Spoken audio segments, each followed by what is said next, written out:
Une pauvre fillette de 10 ans sauve la vie d'un milliardaire dans un avion, mais ce qu'elle demande en retour fait pleurer tout le monde. Avant de commencer l'histoire, n'oubliez pas de laisser un like et de vous abonner à la chaîne pour voir plus d'histoires comme celle-ci. Elliot Grave consulta sa montre pour la 5e fois en 10 minutes. La file d'embarquement pour le vol commercial semblait s'éterniser, et chaque seconde perdue ressemblait à une insulte personnelle. La sensation de son costume coûteux qui collait à son dos en sueur ne faisait qu'aggraver son humeur. 20 minutes plus tôt, son assistant l'avait informé que son jet privé avait des problèmes techniques, une perturbation qui ne cadrait pas avec son emploi du temps. La réunion à New York ne pouvait pas attendre. 3 mois de négociations qui devaient aboutir à un contrat à 8 chiffres. Monsieur Grave, l'approcha une hôtesse de l'air. Nous avons réussi à vous trouver un siège en première classe. Veuillez me suivre. Elliot hocha la tête sans un sourire. À 40 ans, il n'avait pas de temps pour les contretemps. Dois-je m'attendre à des retards ? Demanda-t-il en la suivant dans le couloir prioritaire. Non, monsieur. Embarquement immédiat. Au moins, il y avait ça. L'avion était presque plein. Elliot rangea sa mallette en cuir dans le compartiment supérieur et s'installa dans son siège. Il desserra discrètement sa cravate, sentant son corps protester contre la routine effrénée qu'il maintenait depuis le milieu de sa vingtaine. 4 rangs devant lui, une fillette aux cheveux bouclés s'installa près du hublot. Sa robe simple contrastait avec les ordinateurs portables et les tablettes des cadres qui l'entouraient. Elle ne portait qu'un carnet de croquis usés et observait chaque mouvement à l'intérieur de l'avion avec des yeux vifs. Elliot la remarqua un instant, puis ouvrit sa tablette. Chiffres, projections, graphiques, le monde qu'il connaissait bien. Mesdames et messieurs, bienvenue sur le vol 247 à destination de New York. Il ajusta ses écouteurs, faisant abstraction des instructions. Ses yeux parcouraient les données tandis que l'avion roulait sur la piste. La sensation familière du décollage, le rugissement des moteurs. 40 minutes plus tard, alors qu'il révisait les dernières diapositives de sa présentation, l'hôtesse de l'air passa en proposant des boissons. « De l'eau, s'il vous plaît », répondit Elliot automatiquement, sans lever les yeux de son écran. Au moment où il portait le gobelet à ses lèvres, il le sentit. Ce fut d'abord subtil, une pression inconfortable dans sa poitrine qu'il attribua au stress. Il but une gorgée d'eau et prit une profonde inspiration. La pression s'intensifia. Ses doigts se desserrèrent autour du gobelet en plastique, qui tomba et renversa de l'eau sur ses genoux, mais Elliot le remarqua à peine. Quelque chose n'allait pas du tout. Une douleur aiguë irradia du côté gauche de sa poitrine, remontant vers son cou. Son bras gauche picota, puis devint lourd. La tablette glissa sur le sol. « Monsieur, tout va bien ?» La voix de l'hôtesse de l'air semblait venir de très loin. Elliot essaya de répondre, mais seul un son étranglé sortit de sa gorge. La sueur coulait maintenant à flot sur son visage, sa vision commençait à se brouiller sur les bords. « Y a-t-il un médecin à bord ? Urgence médicale. » La voix de l'hôtesse retentit dans l'interphone, déclenchant des murmures alarmés. Elliot sentit son corps glisser sur le siège, le plafond de l'avion semblait tournoyer. « Je fais une crise cardiaque », pensa-t-il avec une clarté surprenante. Quelques rangs derrière, une femme d'âge moyen se leva. « Je suis infirmière », annonça-t-elle en se dirigeant rapidement vers le siège d'Elliot. « Monsieur, vous m'entendez ? Où avez-vous mal ?» Elliot ne pouvait plus parler. L'infirmière vérifia son pouls, qui faiblissait à chaque seconde. « Je dois l'allonger dans le couloir, il fait un arrêt cardiaque. » La panique se répandit comme une traînée de poudre. Des passagers se levèrent pour voir ce qui se passait, d'autres reculèrent d'horreur. « S'il vous plaît, restez calme et assis », tremblait la voix de l'hôtesse. L'infirmière et un homme robuste aidèrent à allonger Elliot dans l'étroit couloir. Le monde tournait, les voix se brouillaient. « Y a-t-il un défibrillateur à bord ?» demanda l'infirmière en déboutonnant rapidement la chemise d'Elliot. « On l'apporte », répondit quelqu'un. La douleur était maintenant écrasante. Elliot sentit son corps s'alourdir, comme s'il s'enfonçait à travers le plancher de l'avion. Un bourdonnement emplit ses oreilles. Il ne respire plus de pouls. L'infirmière positionna ses mains sur le torse d'Elliot et commença les compressions, comptant à voix haute, 1, 2, 3, 4. Le monde d'Elliot s'assombrit. Étrangement, la douleur commença à s'estomper, un froid intense se répandit dans ses membres. « Le défibrillateur ne fonctionne pas !» cria quelqu'un. « On essaie de le redémarrer, continuez les compressions. » L'infirmière montrait déjà des signes de fatigue après 2 minutes. « Quelqu'un peut me relayer ? Je dois continuer les compressions jusqu'à ce que le défibrillateur soit prêt. Le silence momentané fut rompu par une voix d'enfant. Je sais comment faire. La fillette aux cheveux bouclés du siège près du hublot s'était approchée sans qu'on la remarque. Son petit visage était sérieux, concentré. Ma chérie, ce n'est pas un jeu, dit l'infirmière sans cesser les compressions. Ma mère me l'a appris, elle fait le ménage à l'hôpital. Avant que quiconque puisse l'arrêter, la fillette se plaça à côté de l'infirmière. Je peux prendre le relais quand vous serez fatigué. L'infirmière la regarda, surprise, mais continua. 30 compressions, puis 2 insufflations. Le défibrillateur avait toujours des problèmes. Le pilote annonça qu'il tentait un atterrissage d'urgence, mais qu'ils étaient encore à au moins 20 minutes de l'aéroport le plus proche. Lorsque l'infirmière commença à faiblir, la fillette prit le relais. « Souviens-toi, forte au milieu de la poitrine », lui rappela l'infirmière. Ses petites mains se positionnèrent correctement, son visage montrait une concentration féroce qui semblait déplacée chez une si jeune personne. 1, 2, 3, 4, compta-t-elle d'une voix basse mais claire. Les compressions étaient étonnamment fortes et rythmées. Ses boucles rebondissaient au gré du mouvement, mais ses yeux ne quittaient jamais le visage pâle d'Elliot. Au seuil de la conscience et du néant, Elliot perçut vaguement le changement. Les mains plus petites, la voix d'enfant qui comptait. Quelque chose, à cet instant, s'imprima dans sa mémoire, même au bord de la mort. Une fillette qui connaissait à peine son nom se battait pour maintenir son cœur en vie. Après presque une minute, l'infirmière revint. « Excellent travail, laisse-moi continuer maintenant. » La fillette recula d'un pas, observant attentivement. « Le défibrillateur est prêt », annonça une hôtesse de l'air en apportant l'équipement. « Écartez-vous tous. » L'infirmière plaça les électrodes sur le torse d'Elliot. « Dégagez. » Premier choc. Le corps d'Elliot s'arqua sous l'impact de la décharge électrique. L'infirmière vérifia son pouls. Rien encore. On continue les compressions. L'infirmière et la fillette se relayèrent alors que le défibrillateur se rechargeait pour une deuxième tentative. Dans l'étroit couloir, une enfant de 10 ans se battait pour la vie d'un inconnu avec une détermination tranquille qui fit monter les larmes aux yeux de plusieurs passagers. Dégagez. Deuxième choc. De nouveau, le corps d'Elliot sursauta. L'infirmière vérifia son pouls carotidien. Nous avons un pouls. Faible, mais nous en avons un. Un soupir collectif parcourut la cabine. Certains passagers applaudirent, d'autres pleurèrent ouvertement. La fillette resta silencieuse, regardant le visage d'Elliot qui retrouvait lentement quelques couleurs. Ses yeux s'ouvrirent, le regard vide et confus. « Il est revenu » annonça l'infirmière. « Monsieur, vous m'entendez » Elliot cligna plusieurs fois des yeux, essayant de comprendre où il était. La douleur était toujours là, mais moins intense. Il essaya de parler, mais sa gorge était trop sèche. « N'essayez pas de parler maintenant » conseilla l'infirmière. Nous effectuons un atterrissage d'urgence, tenez bon. Ses yeux cherchèrent autour de lui, confus, jusqu'à ce qu'il trouve la fillette, qui le regardait toujours. Quelque chose dans son expression, un mélange de sérieux et de compassion qui dépassait son jeune âge, le frappa profondément. « C'est toi, qui as aidé » réussit-il à murmurer. La fillette hocha simplement la tête, sans sourire. Au cours des minutes suivantes, alors que l'avion se préparait à l'atterrissage d'urgence, Elliot oscilla entre conscience et semi-conscience. Chaque fois qu'il ouvrait les yeux, il croisait le regard vigilant de la fillette, qui s'était assise par terre à côté de lui. « Comment t'appelles-tu » parvint-il à demander, sa voix presque inaudible. « Aubrey » répondit-elle. « Merci, Aubrey. »« De rien. » Elliot essaya de sourire. « Puis-je te remercier ? Un cadeau ?» Elle l'étudia un instant, puis avec un sérieux qui semblait appartenir à quelqu'un de bien plus âgé, elle répondit « Mon frère est malade. »« Ton frère ?» ?»« Noah. Il a 5 ans. Il est tout le temps malade. Maman travaille dur, mais les médicaments coûtent cher. » Même dans le brouillard de la douleur et de la confusion, Elliot sentit quelque chose changer en lui. Cet enfant ne demandait rien pour elle-même.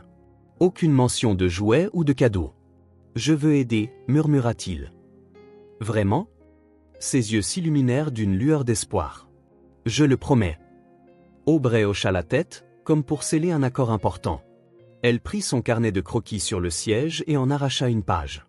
Avec un stylo qu'elle sortit de la poche de sa robe, elle écrivit une adresse en grosses lettres soignées. « Tenez » dit-elle en pliant le papier et en le plaçant dans sa main. « Appartement 4B. » Elliot referma ses doigts sur le papier. J'aiderai ton frère. À ce moment, l'avion atterrit avec une secousse. Les ambulanciers attendaient déjà sur le tarmac. En quelques minutes, la porte de l'avion s'ouvrit et l'équipe d'urgence entra rapidement. Tandis que les ambulanciers préparaient Elliot pour le transport, il vit une femme en uniforme de nettoyage entrer dans l'avion, cherchant anxieusement parmi les passagers. « Aubrey !» appela-t-elle, le soulagement visible sur son visage en voyant sa fille. « Maman !» répondit calmement Aubrey. « Je l'ai aidé. » La femme remarqua Elliot sur la civière et s'approcha avec hésitation. « Ma fille ? Elle m'a sauvé la vie !» compléta Elliot, la voix encore faible. Les yeux de la femme s'emplirent de larmes. Elle a toujours été comme ça, toujours à veiller sur les autres. « Monsieur, nous devons vous emmener maintenant », insista l'un des ambulanciers. « Un instant », demanda Elliot. Il regarda Aubrey et sa mère. « Je viendrai vous voir. Je le promets. »« Ce n'est pas nécessaire ?» commença la mère, mais Elliot l'interrompit d'un geste faible. « S'il vous plaît. Je veux aider votre fils. » La femme parut surprise. « Aubrey, qu'est-ce que tu lui as dit ?»« Juste la vérité, maman. » Les ambulanciers commencèrent à déplacer la civière. Elliot serra le papier avec l'adresse. « Je viendrai bientôt », leur assura-t-il. Aubrey hocha solennellement la tête.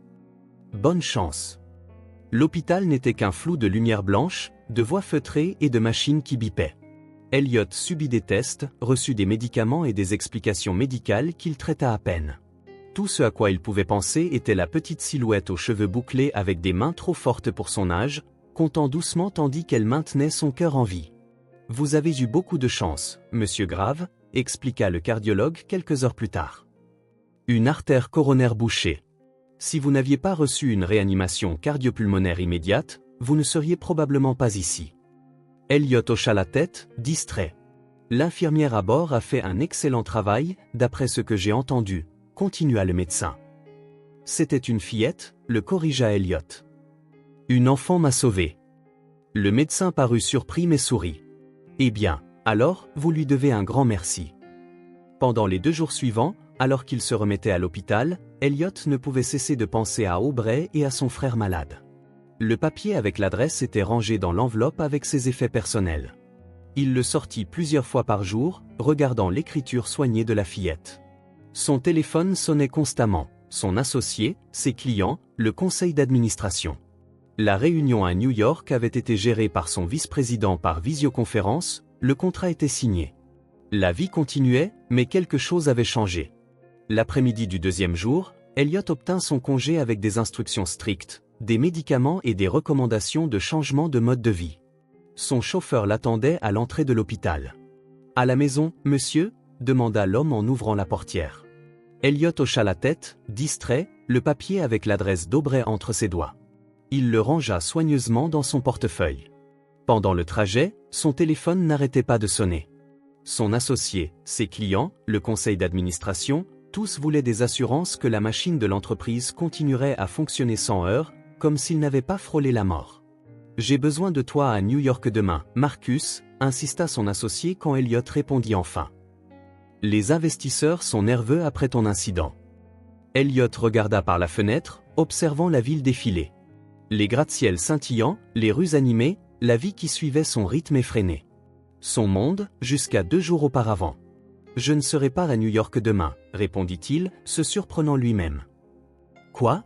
Elliot, c'est crucial pour… » « J'ai failli mourir avant-hier, Marcus », la voix d'Elliot était calme, presque distante. « Le conseil peut attendre. »« Mais tu vas mieux maintenant, n'est-ce pas ?» Le médecin a dit. « J'ai quelque chose d'important à faire d'abord. Plus important que l'entreprise que nous avons bâtie ces 15 dernières années. » L'incrédulité dans la voix de Marcus était palpable. Elliot toucha la poche où il avait mis l'adresse d'Aubrey. « Oui. » Il raccrocha avant que son associé ne puisse argumenter. La voiture s'arrêta devant l'immeuble luxueux où vivait Elliot. Le Penthouse avec vue sur Central Park, décoré par un designer célèbre, avait toujours été son refuge et sa fierté. Maintenant, en entrant dans l'espace vaste et silencieux, il se sentit étrangement déplacé. Il se rendit directement à son bureau. Sur le bureau impeccablement organisé, il ouvrit son ordinateur portable et commença à taper. D'abord, un email à son avocat. Puis, une recherche sur Internet, meilleur pédiatre spécialiste à New York. En attendant les résultats, il sortit son portefeuille de sa poche et en retira le papier avec l'adresse d'Aubray. Il le regarda longuement, pensant à la fillette sérieuse aux petites mains qui avait maintenu son cœur en vie. Une enfant de 10 ans qui, lorsqu'on lui offrait n'importe quel cadeau, demandait de l'aide non pas pour elle-même, mais pour son frère malade. Elliot prit le téléphone. « Dr Phillips, c'est Elliot Grave. J'ai besoin d'une recommandation pour le meilleur spécialiste en pédiatrie que vous connaissiez. Et je veux un rendez-vous pour demain. » Pendant qu'il parlait, il sentit quelque chose d'étrange dans sa poitrine. Non pas la douleur physique des jours précédents, mais quelque chose de différent. Un sentiment de but, d'une dette à payer. Et quelque chose de plus, qu'il ne pouvait pas encore nommer. Il regarda de nouveau l'adresse, appartement 4B, dans un quartier qu'il ne connaissait que par les nouvelles négatives. Un monde complètement différent du sien. « J'irai là-bas demain », murmura-t-il pour lui-même, traçant du doigt les lettres soignées d'Aubray. « J'aiderai ton frère. » Pour la première fois depuis des années, Elliot se sentit connecté à quelque chose de plus grand que sa propre ambition. Quelque chose en lui commençait à changer.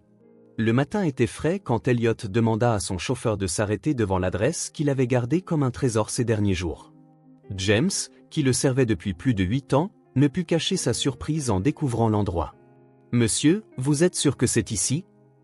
Elliot vérifia de nouveau le papier avec l'écriture soignée d'Aubray. « Appartement 4B. » Il regarda par la fenêtre de la luxueuse voiture, un élément clairement déplacé dans cette rue étroite aux immeubles anciens et usés.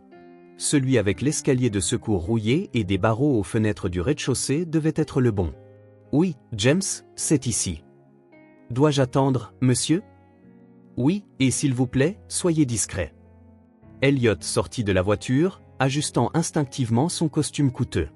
Il avait envisagé de porter quelque chose de plus décontracté, mais avait réalisé qu'il ne possédait rien qui puisse être vraiment qualifié d'informel dans sa garde-robe. Il portait une mallette en cuir et un sac discret de la pharmacie. Le hall de l'immeuble était faiblement éclairé et sentait un mélange de produits de nettoyage bon marché et de cuisine. Les murs, autrefois blancs, avaient maintenant une teinte jaunâtre due à l'âge, la peinture s'écaillait à plusieurs endroits, révélant des couches antérieures. Mais Elliot remarqua avec une certaine surprise que le sol était impeccablement propre. Il n'y avait pas d'ascenseur. 4 étages d'escalier que, dans son Pantouse, il aurait gravi en quelques secondes dans un ascenseur avec musique d'ambiance. Ici, chaque marche était un rappel des différences entre leurs mondes. Au 4e étage, il fit une pause pour reprendre son souffle, son corps se remettant encore de sa récente crise cardiaque. Il regarda la porte en face de lui, une simple porte en bois avec les chiffres 4B peints à la main, pas une plaque. Elliot prit une profonde inspiration et frappa 3 fois. Il y eut un bref silence, suivi de bruits de pas légers s'approchant. La porte s'entr'ouvrit, retenue par une chaîne de sécurité. Des yeux sombres et méfiants l'observèrent, les mêmes yeux sérieux qu'il avait étudiés alors que son cœur s'arrêtait à 30 000 pieds d'altitude. « Aubray », dit Elliot, essayant d'offrir un sourire rassurant. La porte se referma un instant, la chaîne fut retirée, puis elle s'ouvrit complètement. Aubray se tenait là, vêtu d'un short en jean et d'un t-shirt rouge délavé. Ses cheveux bouclés étaient attachés en une queue de cheval désordonnée. « Vous êtes vraiment venu, » dit-elle, sans paraître particulièrement surprise. « Je l'avais promis. » Un petit sourire, fugace comme un éclair, illumina son visage un instant. « Ma mère est dans la chambre avec mon frère, » expliqua-t-elle en ouvrant plus grand la porte. « Il ne va pas très bien aujourd'hui. » Elliot entra dans une petite entrée qui menait directement à un modeste salon. L'appartement était minuscule selon ses standards, probablement de la taille de son dressing principal. Les murs avaient désespérément besoin d'une nouvelle couche de peinture et les meubles étaient simples, certains visiblement de seconde main. Mais il y avait autre chose, une propreté impeccable sur chaque surface, de petites touches de soin partout. Une plante sur le rebord de la fenêtre, des photographies dans des cadres simples sur le mur, un vase avec des fleurs sauvages sur la table basse. La dignité. « Aubray, qui est à la porte ?» vint une voix féminine d'une des chambres. « C'est l'homme de l'avion, maman. Il est venu voir Noah. » Une femme apparut dans le couloir étroit, son visage montrant de la surprise et une certaine appréhension. Rachel Wilson paraissait plus jeune qu'Elliot ne s'y attendait, peut-être au début de la trentaine, mais avec une lassitude dans les yeux qui la vieillissait. Ses cheveux bouclés, comme ceux de sa fille, étaient attachés en un chignon désordonné. Elle portait un jean simple et un chemisier bleu. Monsieur Grave, dit-elle en s'essuyant les mains sur un torchon qu'elle tenait.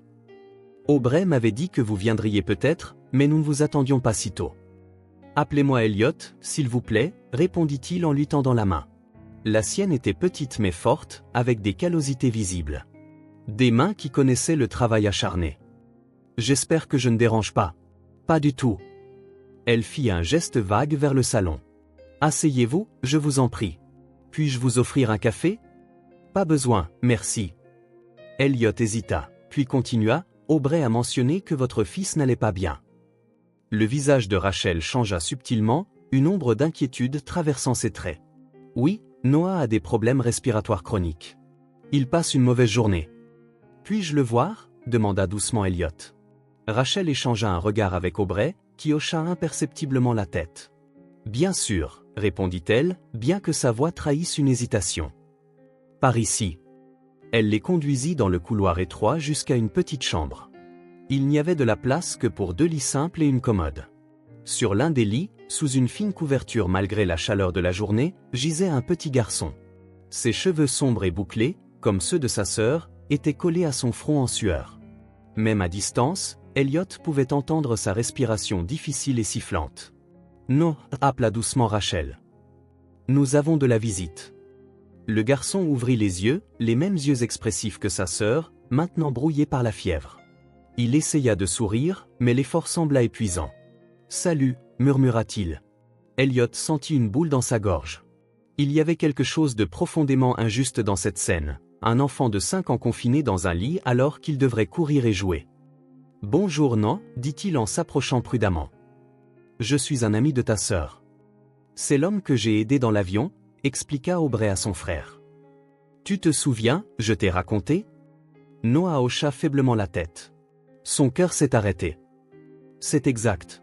Et ta sœur l'a fait repartir. » Elliot s'assit sur le bord du lit, observant le garçon d'un œil clinique. Sa respiration laborieuse, les plaques de fièvre sur ses joues, ses lèvres légèrement bleutées. « Depuis combien de temps est-il comme ça ?» La fièvre est revenue hier, répondit Rachel en ajustant la couverture de Noah. Mais ça s'aggrave depuis quelques jours. A-t-il un diagnostic? Malformation cardiaque congénitale, répondit Rachel, la voix contrôlée mais avec un léger tremblement. Il est né avec un défaut au cœur. Il a besoin d'une opération pour le corriger, mais... Elle ne termina pas la phrase, elle n'en avait pas besoin. Le coût d'une telle procédure serait astronomique, surtout sans une assurance maladie adéquate. Avez-vous un médecin qui suit son cas? Demanda Elliot. Oui, à la clinique communautaire. Mais Noah aurait besoin d'être traité par un spécialiste dans un hôpital mieux équipé. Elliot regarda de nouveau le garçon, sa respiration semblait de plus en plus laborieuse. Une boule d'inquiétude se forma dans son estomac. « Rachel, dit-il, calmement mais fermement. Je pense que Noah doit aller à l'hôpital, maintenant. » Je sais, répondit-elle, la voix tremblante. J'économise de l'argent pour l'emmener aux urgences ce soir. Vous n'avez pas à vous soucier de ça. Elliot prit son téléphone. J'appelle une ambulance. Une ambulance. La panique traversa son visage. Je ne peux pas me permettre une ambulance. S'il vous plaît, dit doucement Elliot. Laissez-moi vous aider. Votre fille m'a sauvé la vie. Rachel regarda Aubrey, qui restait près du lit de son frère, lui tenant la main. Quelque chose dans la posture de la fillette, la même détermination tranquille qu'Elliot avait vue dans l'avion, sembla faire reconsidérer sa mère. D'accord, dit-elle finalement. Tandis qu'Elliot passait l'appel, Aubrey se pencha vers son frère. Tout va bien se passer, Noah. Tu vas aller dans un vrai hôpital maintenant. Le garçon hocha simplement la tête faiblement, sa poitrine se soulevant et s'abaissant avec un effort visible. En moins de 20 minutes, l'ambulance arriva. Les ambulanciers furent efficaces et professionnels, vérifiant les signes vitaux de Noah et le préparant pour le transport. L'un d'eux jeta un regard inquiet à Elliot. « Nous aurions dû venir plus tôt, dit-il à voix basse. Sa saturation est dangereusement basse. » Elliot hocha la tête, un sentiment d'urgence grandissant en lui. « À quel hôpital l'emmenez-vous » ? « Au County Memorial, répondit l'ambulancier. « Non, intervint Elliot. Emmenez-le à Saint-Lucas. » L'homme parut confus. « Monsieur, le protocole dit. » « Je couvrirai tous les frais, » l'interrompit Elliot en lui tendant sa carte de visite. Et s'il vous plaît, appelez le docteur Harrison Kensington. Dites-lui qu'Elliot Grave envoie un patient qui a besoin d'une attention immédiate. L'ambulancier regarda la carte, ses yeux s'écarquillant légèrement en reconnaissant le nom, et hocha la tête. Oui, monsieur. Rachel, qui s'était précipitée pour rassembler quelques vêtements pour Noah, revint dans la chambre à temps pour entendre la conversation. Son visage montrait un mélange de gratitude et d'appréhension. « Saint Lucas ?» demanda-t-elle à voix basse. « Elliot, je ne peux pas. » « Ne vous inquiétez pas de ça maintenant, l'interrompit-il doucement. « Noah est la priorité. Nous suivrons l'ambulance dans ma voiture. » Pendant le trajet vers l'hôpital, le silence dans la voiture était lourd. Rachel était assise, rigide, sur le siège arrière, les yeux fixés sur l'ambulance devant eux, ses mains tordant la lanière du petit sac qu'elle avait apporté. Aubrey, à côté d'elle, gardait une expression sérieuse mais calme. « Il ira bien, » dit Elliot, essayant de les rassurer. Le docteur Matthews est le meilleur cardiologue pédiatrique de la ville. Rachel hocha simplement la tête, mais ne sembla pas entièrement convaincue. Elliot se demanda combien de fois des promesses lui avaient été rompues. À l'hôpital, l'efficacité du nom d'Elliot ouvrit toutes les portes. Noah fut immédiatement emmené dans une salle d'urgence où le docteur Matthews attendait déjà. Rachel fut autorisée à l'accompagner, tandis qu'Elliot et Aubrey attendaient dans la salle d'attente. « Merci » dit doucement Aubrey, assise à côté de lui sur le fauteuil inconfortable. « D'avoir aidé Noah. Tu n'as pas à me remercier. Vous n'étiez pas obligé de faire ça. » Elle l'étudia avec ses yeux trop sérieux pour son âge. « Vous êtes riche, n'est-ce pas ?»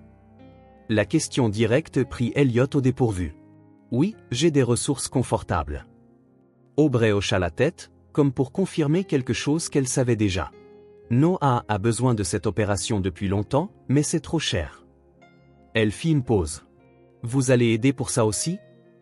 Il y avait une franchise déconcertante dans la question. Ce n'était pas de la cupidité ou de l'opportunisme, juste une enfant regardant pragmatiquement la situation. « Oui, Aubrey. J'aiderai pour tout ce dont Noah a besoin. » Elle l'étudia un instant de plus, puis hocha de nouveau la tête, apparemment satisfaite. « C'est bien. Il mérite d'aller mieux. » Ils restèrent silencieux quelques minutes, jusqu'à ce qu'Elliot remarque quelque chose. « Aubrey, aujourd'hui c'est mardi. Pourquoi n'es-tu pas à l'école ?» La fillette détourna le regard, semblant soudainement mal à l'aise. « Je ne vais plus beaucoup à l'école ces derniers temps. »« Pourquoi ?» Elle haussa les épaules, un geste qui se voulait désinvolte mais ne pouvait cacher le poids derrière. « J'ai arrêté après que papa est parti. Maman avait besoin de moi, et ça ne marchait plus. » La simplicité de la déclaration frappa Elliot comme un coup de poing. Une enfant de 10 ans parlant de l'abandon de l'école comme si c'était une décision logique et nécessaire. Pas d'apitoiement sur soi, pas de drame. « Noah est tombé souvent malade », continua Aubrey. « Maman devait travailler. Quelqu'un devait s'occuper de lui. Et cette personne, c'était toi. » Elle hocha la tête. « Ce n'est pas si mal. Je lis beaucoup et la maîtresse de Noah me prête des cahiers de leçons quand elle peut. » Elliot essaya de traiter ce qu'il entendait. La fillette qui lui avait sauvé la vie, qui avait eu la présence d'esprit et la compétence pour effectuer correctement une réanimation cardiopulmonaire à 30 000 pieds d'altitude, avait renoncé à sa propre enfance pour s'occuper de son frère malade. « L'école ne te manque pas ? Tes amis ?» Aubrey réfléchit un instant à la question. « Parfois. Mais maman et Noah ont plus besoin de moi. » À ce moment, Rachel apparut à la porte de la salle d'attente, l'air épuisé mais légèrement soulagé. « Noah est stabilisé », informa-t-elle. Il le transfère en soins intensifs pédiatriques. Le docteur Matthews veut faire plus de tests. « Je peux le voir ?» demanda immédiatement Aubrey. « Bientôt, ma chérie. Ils finissent juste de l'installer. » Elliot se leva. « Rachel, puis-je vous parler un instant ?» Ils s'éloignèrent de quelques pas, tandis qu'Aubrey feuilletait distraitement un vieux magazine. « Qu'a dit exactement le médecin ?» demanda Elliot à voix basse. Rachel soupira. « L'état de Noah est sérieux. Il a une malformation cardiaque congénitale complexe, son cœur ne s'est pas formé correctement. » Elle hésita. Le docteur Matthews a dit qu'il devra rester hospitalisé quelques jours pour se stabiliser, puis programmer l'opération. Sa voix vacilla. « Il a mentionné que vous aviez proposé de couvrir les frais. » « Oui. »« Pourquoi ?» demanda Rachel, le regardant droit dans les yeux. « Vous nous connaissez à peine. » Elliot réfléchit un instant, cherchant la bonne réponse. Votre fille n'a pas hésité quand elle a vu quelqu'un avoir besoin d'aide.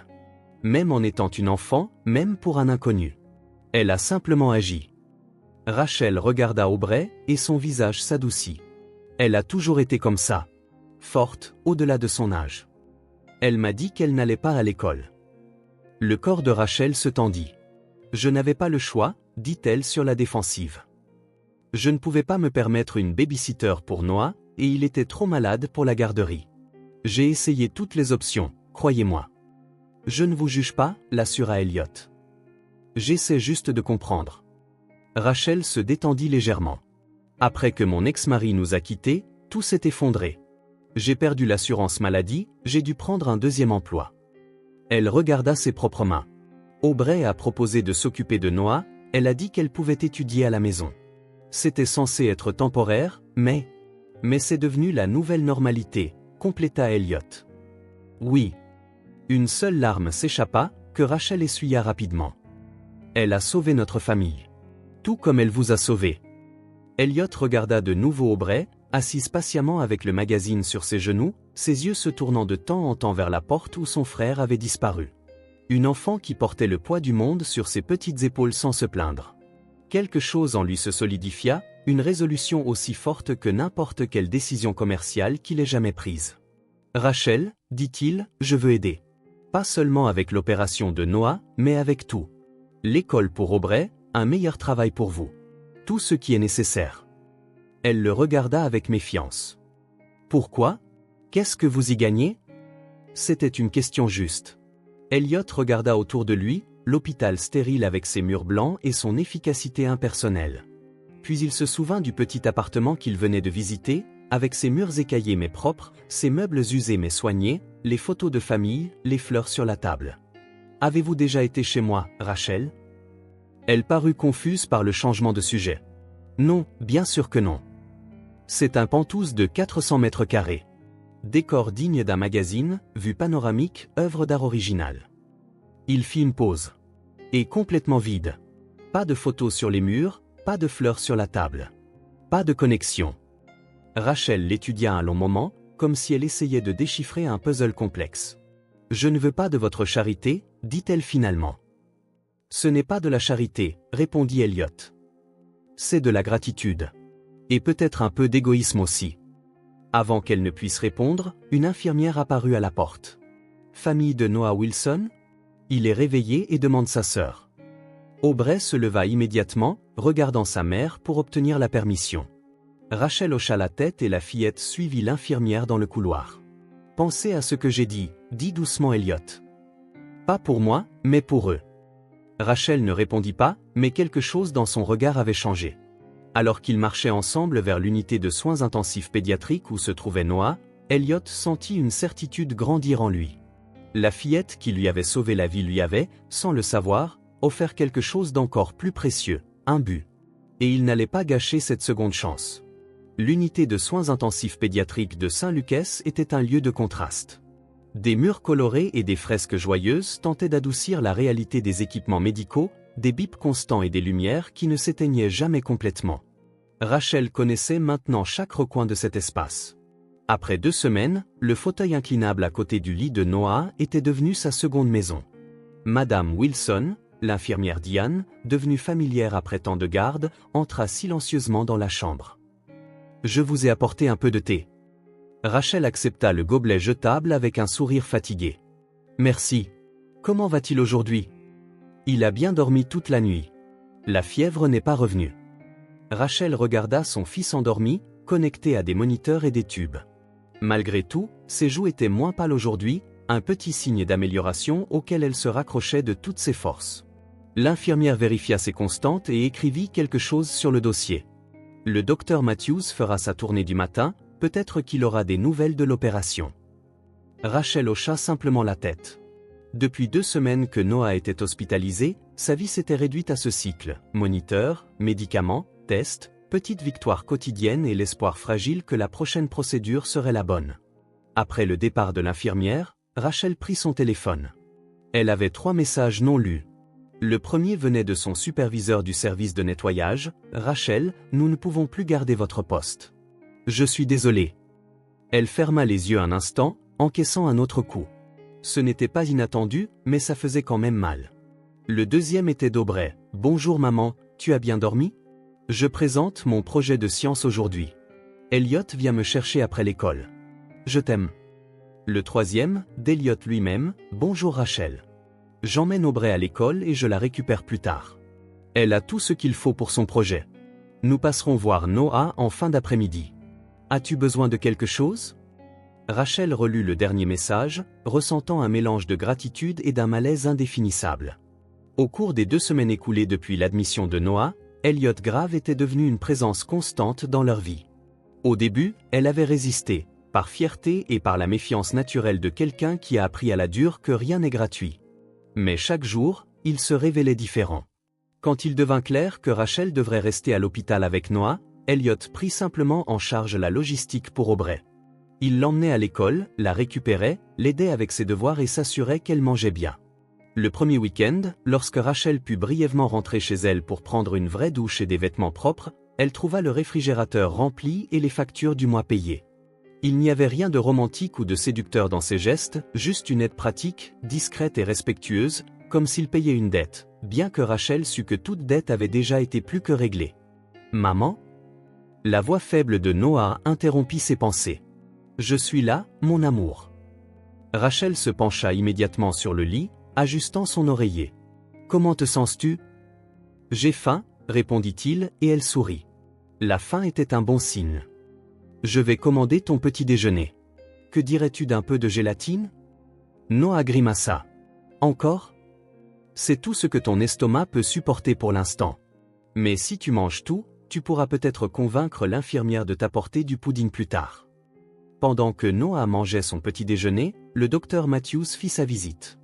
Grand, d'âge moyen, avec des cheveux grisonnants et des lunettes à monture fine, il avait une présence rassurante que Rachel appréciait. « Bonjour, champion », salua-t-il Noah avant de se tourner vers Rachel. « Madame Wilson, pouvons-nous parler dans le couloir ?» Le cœur de Rachel se mit à battre la chamade. Ces conversations de couloir apportaient rarement de bonnes nouvelles. Elle suivit le médecin hors de la chambre, adressant un sourire rassurant à Noah. « Les derniers tests sont prometteurs », commença le docteur Matthews, consultant la tablette dans ses mains. La fonction cardiaque de Noah est plus stable et les médicaments contrôlent bien l'arythmie. Je pense que nous pouvons programmer l'opération pour la semaine prochaine. Rachel expira un souffle qu'elle n'avait pas réalisé retenir. C'est génial. Ce sera une procédure complexe, continua le médecin, mais je suis optimiste quant au résultat. Noah est un garçon solide. Et pour la convalescence? Au moins 2 semaines à l'hôpital après l'opération, puis quelques mois de suivi rapproché. Rachel hocha la tête, traitant l'information.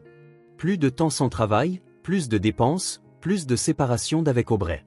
Comme s'il lisait dans ses pensées, le médecin ajouta « Monsieur Grave a déjà réglé toutes les questions financières. Et il a suggéré que vous envisagiez de séjourner dans le logement familial de l'hôpital après l'opération. C'est dans le bâtiment d'Accent Grave Côté, cela vous permettrait de vous reposer correctement tout en étant proche de Noah. Il a pensé à tout, n'est-ce pas ?» commenta Rachel, ressentant ce mélange de gratitude et de malaise.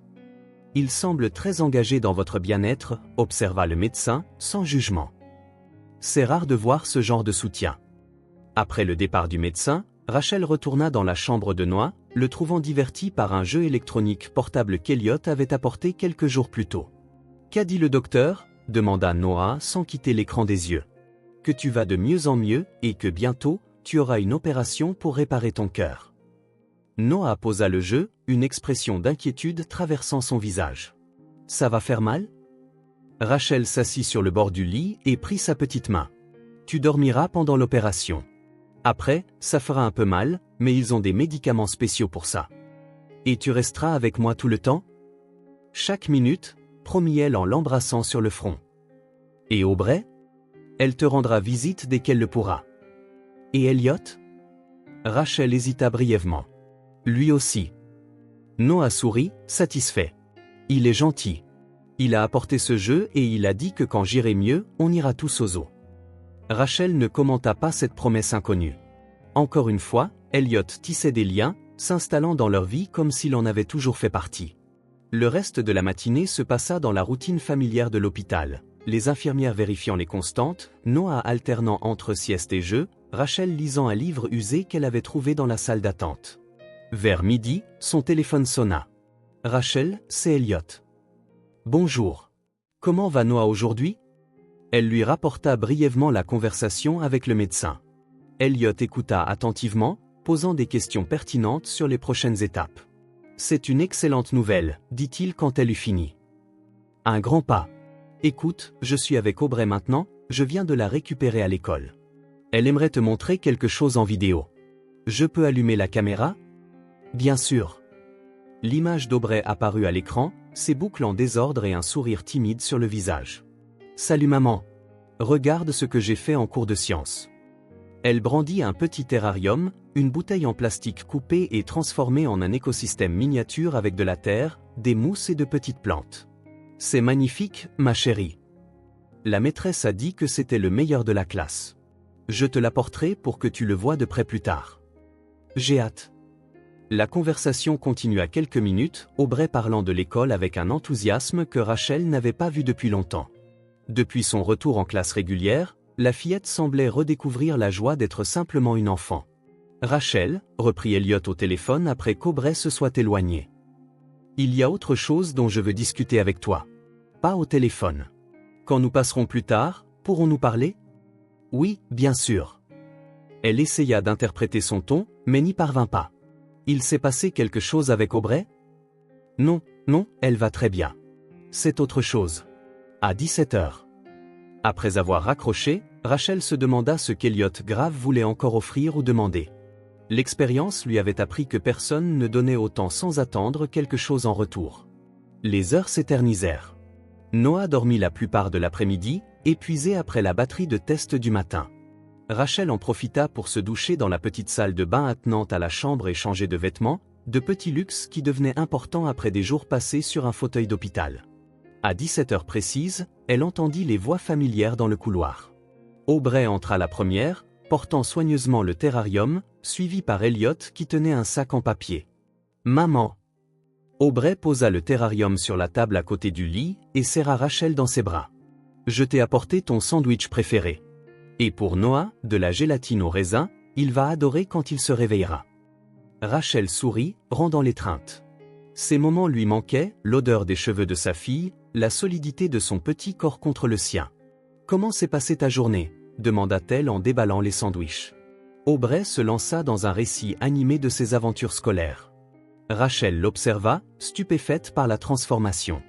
La fillette qui, des semaines auparavant, portait le poids du monde sur ses petites épaules, gesticulait maintenant avec énergie en parlant d'une expérience scientifique. Et puis la maîtresse a dit que mon dessin était très détaillé et que je devrais envisager des cours d'art.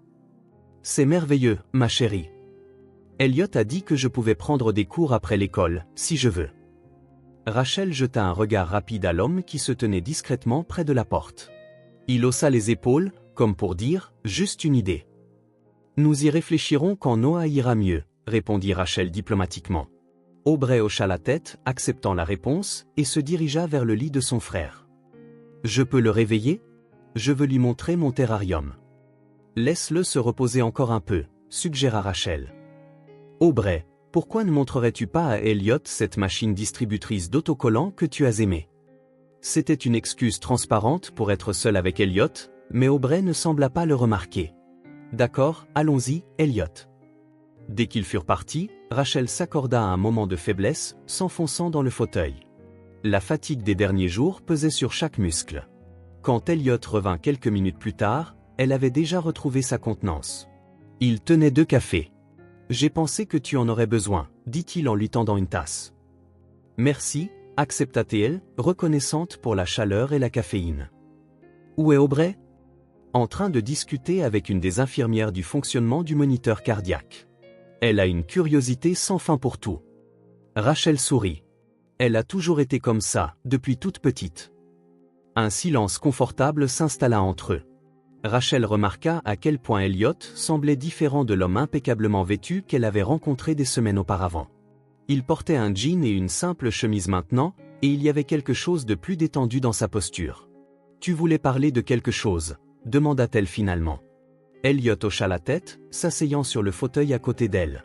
« Rachel, je sais que ta situation professionnelle est compliquée. » Elle se tendit. « Comment sais-tu ça ?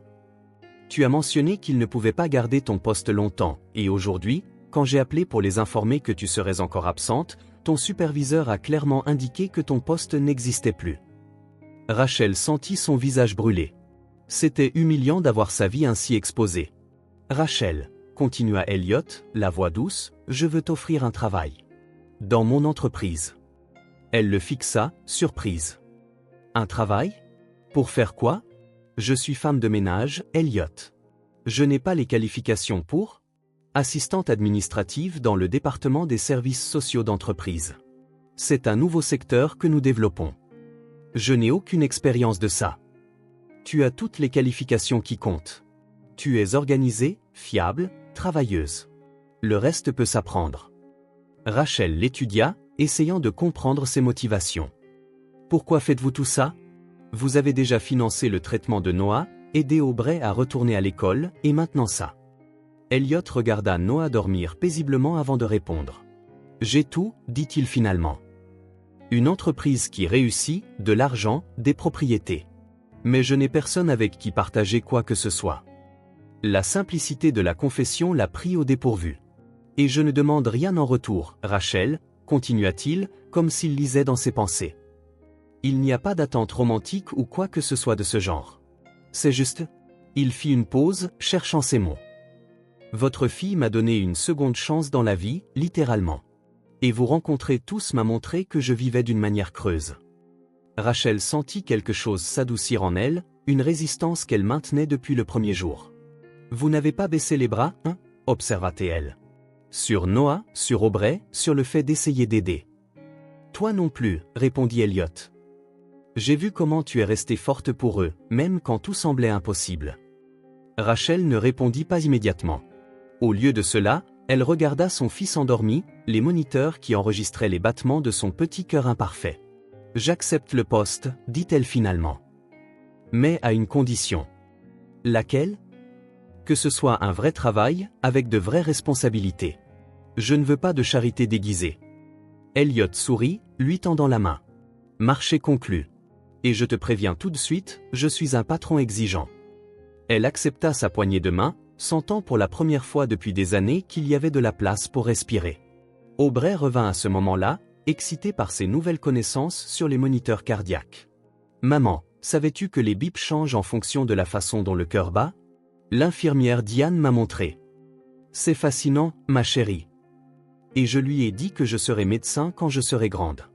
Ou peut-être scientifique. Ou les deux. » Rachel sourit en regardant sa fille. Pendant si longtemps, Aubrey avait étouffé ses rêves, assumant des responsabilités qui n'étaient pas les siennes. La voir rêver à nouveau, c'était comme assister à un miracle silencieux. Cette nuit-là, après qu'Elliot eut ramené Aubrey à la maison, Rachel resta près du lit de Noah, lui tenant la main pendant qu'il dormait. Sa conversation avec Elliot lui revenait en mémoire. « Tu n'as pas baissé les bras, » avait-il dit. Et c'était vrai. Malgré tout, l'abandon de son ex-mari, les difficultés financières, la maladie de Noah, elle n'avait jamais envisagé d'abandonner. Peut-être était-il temps de permettre à quelqu'un de l'aider à porter le fardeau. Non par faiblesse, mais par un choix conscient. Pour Noah, pour Aubrey, et pour la première fois depuis longtemps, pour elle-même aussi. En regardant son fils endormi, Rachel fit une promesse silencieuse. Elle n'abandonnerait jamais. Mais elle apprendrait aussi à accepter l'aide offerte sans arrière-pensée. Pour la première fois depuis des semaines, elle s'endormit sans le poids écrasant de l'inquiétude, bercée par le son constant des moniteurs et la promesse d'un lendemain un peu moins solitaire. La douce lumière du soir filtrait à travers les fenêtres de l'appartement de Rachel, projetant des ombres dorées sur les murs fraîchement peints. Sur la table de la cuisine, des assiettes vides portaient encore les traces du dîner partagé. Des éclats de rire provenaient du salon, où Noah exhibait son nouveau jeu de société. « Pas juste, tu triches », accusa Aubrey en riant alors que son frère déplaçait son pion 2 cases au-delà de ce qui était permis. « Même pas vrai, » protesta Noah, mais son sourire malicieux le trahissait. « Si, champion. Je t'ai vu sauter cette case, » commenta Elliot en ébouriffant les cheveux du garçon. « Vous êtes tous contre moi, » feignit de s'indigner Noah, mais ses yeux pétillaient de joie. Depuis le seuil de la cuisine, Rachel observait la scène, une tasse de thé à la main. 3 mois s'étaient écoulés depuis l'opération de Noah. 3 mois de convalescence progressive, de petites étapes célébrées, d'une normalité qui semblait autrefois impossible. La cicatrice sur la poitrine du garçon, maintenant une ligne rose sous son t-shirt, était le seul rappel visible de ces jours d'angoisse. Le Noah qui courait, jouait et trichait occasionnellement aux jeux de société semblait un enfant complètement différent de celui qui avait passé des semaines dans un lit d'hôpital. « Quelqu'un veut encore du dessert ?» demanda Rachel en entrant dans le salon. « Moi » leva immédiatement la main Noah. « Seulement si tu promets de jouer honnêtement » conditionna Elliot en faisant un clin d'œil à Aubrey. Noah soupira théâtralement.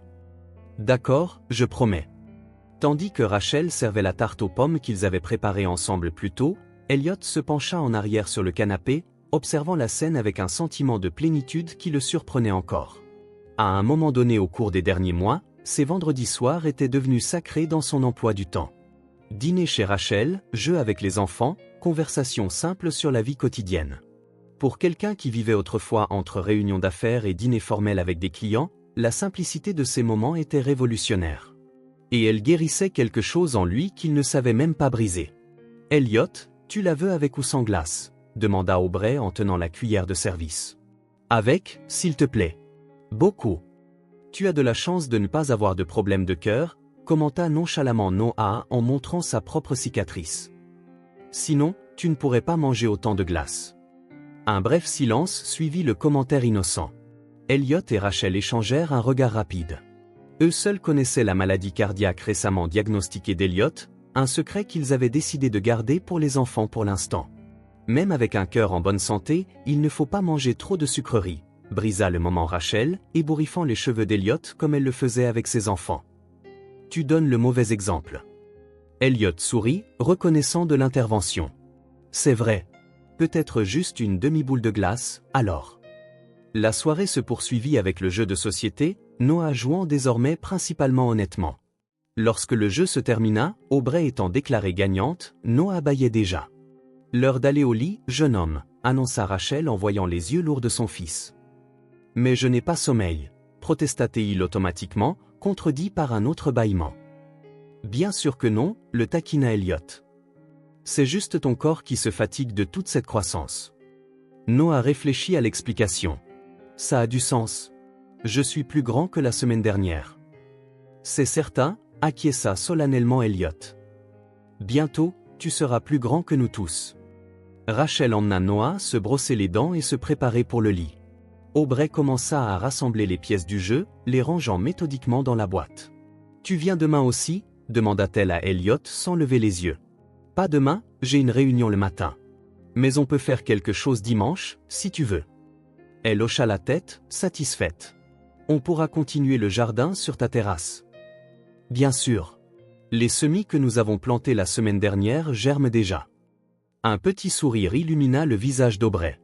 Elle était encore une fille de peu de mots, mais ses sourires étaient devenus plus fréquents ces derniers mois, de petites victoires qu'Elliot cataloguait mentalement. Quand Rachel revint, Aubrey avait déjà rangé le jeu et montrait maintenant à Elliot un dessin qu'elle avait fait à l'école. « C'est Noah à l'hôpital », expliqua-t-elle en montrant les silhouettes simplifiées. « Et là, c'est nous qui lui rendons visite. Tu vois, tu as apporté des fleurs. » Je me souviens bien de ce jour, commenta Elliot en admirant le dessin. Tu as du talent, Aubrey. Ma prof d'art a dit que j'avais un bon sens des proportions. Elle a tout à fait raison. Rachel s'assit sur l'accoudoir du canapé, regardant le dessin par-dessus l'épaule d'Elliot. Tu as bien capturé l'expression têtue de ton frère. Il ne voulait pas prendre ses médicaments, se souvint Aubrey avec un sourire. Il a fallu que tu lui promettes cette voiture télécommandée, qui, soit dit en passant, fait un bruit d'enfer depuis, soupira Rachel, mais son ton était affectueux. Aubrey bâilla, incitant Rachel à vérifier l'heure. Il est temps pour toi aussi d'aller au lit, jeune demoiselle. Tu as cours de sciences tôt demain. Je peux lire encore 10 minutes ? 10 minutes. Pas une de plus. Après qu'Aubrey eut dit bonne nuit et se fut retiré dans sa chambre, un silence confortable s'installa entre les adultes. Rachel commença à débarrasser les assiettes du dessert. « Laisse-moi t'aider » offrit Elliot en se levant. Dans la petite cuisine, ils travaillèrent côte à côte, lui lavant, elle séchant, un rythme qu'ils avaient développé naturellement et sans besoin de mots. Noah va vraiment bien, commenta Elliot en lui passant une assiette propre. C'est presque difficile à croire à quel point il s'est amélioré. Le médecin a dit qu'il a dépassé toutes les attentes, acquiesça Rachel. Et Aubrey, as-tu vu à quel point elle sourit plus? J'ai remarqué. Elle a même fait une blague hier quand on rentrait de l'école. Une blague? Mon Aubrey? Rachel feignit le choc. Qui êtes-vous et qu'avez-vous fait de ma fille sérieuse? Elliot rit, un son qui avait rarement échappé à sa gorge auparavant et qui semblait maintenant venir facilement, sans effort. Elle a un sens de l'humour subtil. Je pense qu'elle l'a toujours eu, elle n'avait juste pas l'espace pour le montrer. Rachel l'observa un moment, une expression pensive sur le visage. Toi aussi, tu es différent, tu sais. Comment ça? Plus léger. Quand on s'est rencontrés, tu semblais porter le monde sur tes épaules. Maintenant, tu ris vraiment. Elliot réfléchit à l'observation. C'était vrai. Pour la première fois depuis des années, peut-être pour la première fois de sa vie d'adulte, il se sentait véritablement heureux. Pas la satisfaction momentanée de conclure une affaire ou d'acquérir quelque chose de nouveau, mais un bonheur soutenu, nourri par de petits moments comme celui-ci. Vous me faites du bien, admit-il simplement. Rachel finit de sécher la dernière assiette et la rangea dans le placard. Puis, se tournant vers lui, elle dit quelque chose qu'Elliot n'attendait pas, vous n'avez pas acheté nos vies. Vous y êtes entré discrètement, et vous êtes resté. La simplicité et la profondeur de l'observation le frappèrent avec force. C'était exactement ça. Il n'était pas arrivé en sauveur ou en bienfaiteur. Il était simplement entré, pas à pas, respectant les frontières, offrant de l'aide sans exiger de gratitude, étant présent sans imposer sa présence. Merci de m'avoir laissé rester, répondit-il, la voix légèrement rauque. Rachel sourit, lui serrant brièvement le bras avant de changer de sujet, sensible à l'émotion du moment. Aubrey est excitée à l'idée de visiter ta maison demain. Elle ne parle que de ce jardin en terrasse. Qui aurait cru que je deviendrais jardinier à 40 ans, plaisanta Elliot, reconnaissant du changement de ton. La vie a ses surprises. Peu après, Elliot prit congé, promettant de passer chercher Aubrey le dimanche pour la visite à son appartement. En rentrant chez lui, il réfléchit aux mots de Rachel, vous y êtes entré discrètement, et vous êtes resté. Il y avait quelque chose de profondément vrai dans cette observation, qui touchait au cœur de ce qu'il ressentait ces derniers mois. Le dimanche se leva, ensoleillé, parfait pour le jardinage. Elliot passa chercher Aubrey juste après le petit déjeuner, promettant à Rachel de la ramener avant le dîner. J'ai apporté les graines que tu avais demandées, annonça Aubrey dès qu'elle monta dans la voiture, brandissant une petite enveloppe en papier.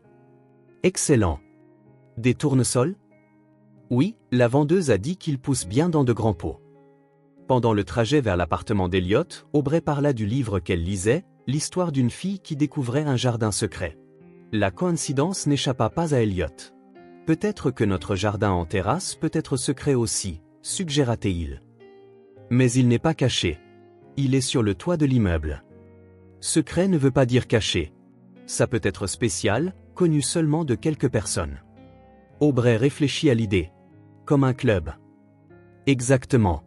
Le club du jardin secret. En arrivant à l'appartement, Elliot observa comment Aubrey se déplaçait maintenant avec familiarité dans l'espace. Lors de ses premières visites, elle avait été prudente, presque craintive face à l'opulence du lieu. Maintenant, elle laissa tomber son sac à dos sur le banc de l'entrée et se dirigea directement vers la terrasse sans hésitation. La terrasse, autrefois un espace stérile avec un mobilier design minimaliste, s'était transformée ces derniers mois. Des pots de différentes tailles occupaient un coin ensoleillé, avec des plantes à divers stades de croissance. C'était un projet qu'ils avaient commencé ensemble après la convalescence de Noah, une suggestion désinvolte d'Elliot qui était devenue un rituel partagé. « Regarde, les plants de tomates ont des fleurs », s'exclama Aubrey en courant examiner les petites fleurs jaunes. « Bientôt, nous aurons des tomates fraîches », commenta Elliot en la suivant. « On pourra les apporter à ta mère pour faire de la sauce. » Ils passèrent la matinée à travailler côte à côte, préparant un nouveau pot pour les tournesols, arrosant les plantes existantes, enlevant les feuilles mortes. Aubrey parlait de chaque plante comme si c'était une amie, notant chaque nouvelle feuille ou bourgeon avec enthousiasme. « Tu aimes vraiment ça, n'est-ce pas ?» observa Elliot en voyant la concentration sur son visage alors qu'elle enlevait délicatement une mauvaise herbe. « J'aime voir les choses pousser, » répondit-elle simplement. « C'est comme de la magie, mais en vrai. » Pour le déjeuner, ils préparèrent des sandwichs ensemble dans la cuisine rarement utilisée d'Elliot. Un autre changement, avant qu'Aubrey n'entre dans sa vie, cette cuisine ne servait qu'à réchauffer des plats préparés ou à faire du café. On peut cueillir des herbes du jardin, suggéra Aubrey, se dirigeant déjà vers la terrasse pour chercher du basilic frais. Ils mangèrent au comptoir de la cuisine, discutant des plans pour agrandir le jardin et des légumes qu'ils essaieraient de cultiver ensuite. Elliot réalisa, non pour la première fois, à quel point il était facile de parler avec Aubrey. Bien qu'elle n'ait que 10 ans, elle possédait une maturité qui rendait la conversation fluide et significative. Après le déjeuner, ils s'assirent dans le salon pour lire, un autre rituel qu'ils avaient développé. Aubrey avec son livre sur le jardin secret, Elliot avec une biographie qu'il n'aurait probablement jamais eu le temps de lire avant de la rencontrer. Le silence confortable n'était interrompu que par le bruit occasionnel des pages tournées. À un moment donné, Elliot réalisa que les sons avaient cessé complètement. Il regarda et vit qu'Aubrey s'était endormi, le livre encore ouvert sur ses genoux. Soigneusement, pour ne pas la réveiller, Elliot retira le livre et le posa sur la table basse. Puis il prit une couverture douce dans l'armoire et la couvrit doucement. Aubrey ne bougea même pas, son visage détendu dans le sommeil d'une manière qu'il était rarement lorsqu'elle était éveillée. Elliot s'assit dans le fauteuil en face du canapé, observant simplement la fillette endormie. Il y avait quelque chose de profondément émouvant dans la confiance implicite de ce moment. Aubrey se sentant suffisamment en sécurité chez lui pour s'endormir sans souci. « Tu m'as sauvé dans les airs », pensa-t-il, sentant une vague d'émotion qu'il n'essaya pas de contenir. « Et maintenant, tu me sauves tous les jours, par ta façon d'être. » C'était vrai. Cet enfant extraordinaire, avec sa force tranquille et sa capacité à trouver la beauté dans les choses les plus simples, avait transformé sa vie de manière qu'il n'aurait jamais pu prédire. Avant elle, les jours étaient une succession de rendez-vous, de négociations, d'acquisitions. Un mouvement constant sans véritable sens. Maintenant, il y avait des tournesols qui poussaient sur sa terrasse. Il y avait une marque de crayon sur le mur de la cuisine, à la hauteur exacte d'Aubrey, où ils avaient décidé de mesurer sa croissance chaque mois. Il y avait une étagère dans la bibliothèque avec des livres pour enfants et jeunes adultes, soigneusement sélectionnés pour ses intérêts évolutifs. De petites choses, des détails que la plupart des gens ne remarqueraient même pas, mais pour Elliot, ils étaient la preuve d'une vie véritablement vécue, et non simplement existée. Le soleil de l'après-midi avançait dans la pièce, créant des motifs dorés sur le sol. Dans son pantouse avec vue panoramique sur la ville, Elliot Grave, homme d'affaires, millionnaire, longtemps solitaire, commençait à comprendre le vrai sens de l'appartenance. Il ne s'agissait pas de posséder un lieu, un titre ou un statut. Il s'agissait de ces liens invisibles, formés dans de petites routines partagées. Il s'agissait de connaître la marque de céréales préférée de quelqu'un, de savoir exactement comment il aime plier les serviettes ou de reconnaître la signification d'un certain regard. En regardant Aubrey dormir paisiblement sous la couverture, Elliot sentit une certitude grandir en lui. La certitude qu'il avait trouvé sa place dans le monde. Et elle était aux côtés de cette famille improbable que le destin avait mise sur son chemin, lorsque son cœur avait, littéralement, cessé de battre. Les petites choses, un déjeuner partagé, des mains tachées de terre, une enfant endormie sur son canapé, étaient, après tout, celles qui avaient vraiment le pouvoir de guérir. La pluie s'abattait contre les fenêtres du pantouse d'Elliot avec une intensité qui semblait faire écho à la douleur dans sa poitrine. Il avait annulé le dîner avec Rachel et les enfants, prétextant un engagement de dernière minute. La vérité, qu'il ne voulait pas partager, était qu'il ne se sentait pas bien depuis le matin. Une pression inconfortable dans sa poitrine qu'il avait tenté d'ignorer, l'attribuant au stress ou à une indigestion. Maintenant, cependant, à 22 heures, seul dans son vaste appartement, la douleur s'était intensifiée au point qu'il ne pouvait plus la nier. Assis sur le bord du lit, la chemise partiellement ouverte, Elliot sentit une sueur froide couler dans son dos alors que la douleur irradiait dans son bras gauche. « Pas maintenant », murmura-t-il, reconnaissant les signes. « S'il te plaît, pas maintenant. » Avec des doigts tremblants, il attrapa le téléphone sur la table de chevet. Les chiffres semblaient se brouiller devant ses yeux. Il parvint à composer le numéro des services d'urgence. La voix de l'opérateur semblait lointaine, comme si elle venait à travers un tunnel. « Urgence, quel est votre problème ? » Je pense que je fais une crise cardiaque, réussit-il à dire, la voix faible. Il récita mécaniquement son adresse. « Monsieur, pouvez-vous ouvrir la porte pour les ambulanciers ? Ils sont en route. » Elliot murmura une affirmation, puis raccrocha. Avec un effort surhumain, il se traîna dans le couloir jusqu'à l'entrée. « Chaque pas était une bataille contre la douleur qui ressemblait maintenant à un poing serré écrasant sa poitrine. Il atteignit la porte, la déverrouilla, puis ses jambes cédèrent. Il glissa sur le sol, le dos appuyé contre le mur. Des pensées fragmentées traversèrent son esprit confus. Rachel, Aubrey, Noah. Le jardin sur la terrasse, les graines de tournesol qui n'avaient pas encore germé. La pièce de théâtre de l'école d'Aubrey la semaine prochaine, pour laquelle il avait promis d'être au premier rang. « Je n'ai pas encore fini », murmura-t-il à l'appartement vide alors que l'obscurité commençait à l'engloutir. Les lumières blanches, les bips rythmés, l'odeur inimitable de l'hôpital. Elliot cligna plusieurs fois des yeux, la conscience revenant lentement. Il n'était pas dans son appartement. Il était en vie. Une infirmière remarqua qu'il s'était réveillé et s'approcha. « Bon retour parmi nous, monsieur Grave. Je vais appeler le médecin. » Quelques minutes plus tard, un homme d'âge moyen en blouse blanche entra dans la chambre, consultant une tablette. « Monsieur Grave, je suis le docteur Patterson, cardiologue. Vous avez eu de la chance. L'équipe d'urgence est arrivée rapidement. »« Que s'est-il passé ?» demanda Elliot d'une voix rauque. « Un épisode cardiaque important. Pas exactement comme le premier que vous avez eu dans l'avion, mais lié. » Le médecin tira une chaise, s'asseyant à côté du lit. « Monsieur Grave, nous avons effectué plusieurs tests pendant que vous étiez inconscient, et nous devons parler d'une condition plus sérieuse. » Les mots qui suivirent tombèrent sur Elliot comme des pierres. Cardiomyopathie hypertrophique. Une maladie chronique. Épaississement anormal des parois du cœur. Risque d'arythmie potentiellement mortelle. Nécessité d'une surveillance constante et de médicaments en continu. « C'est cette condition qui a causé ma première crise », demanda Elliot lorsque le médecin fit une pause. « C'était probablement un facteur contributif, oui.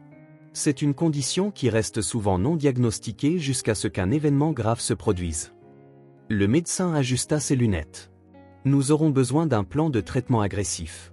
Médicaments, surveillance régulière, procédures possibles à l'avenir. Et bien sûr, des changements de style de vie importants. » Elliot hocha la tête, absorbant l'information avec un calme qui le surprit lui-même. Peut-être parce qu'à un certain niveau, il s'en était déjà douté. Les petits épisodes d'essoufflement, la fatigue occasionnelle qu'il attribuait à l'âge, les palpitations qu'il rejetait comme du stress. « Y a-t-il quelqu'un que nous pouvons appeler pour vous ?» demanda le médecin en se levant. « Famille, amis ?» La question le frappa de manière inattendue.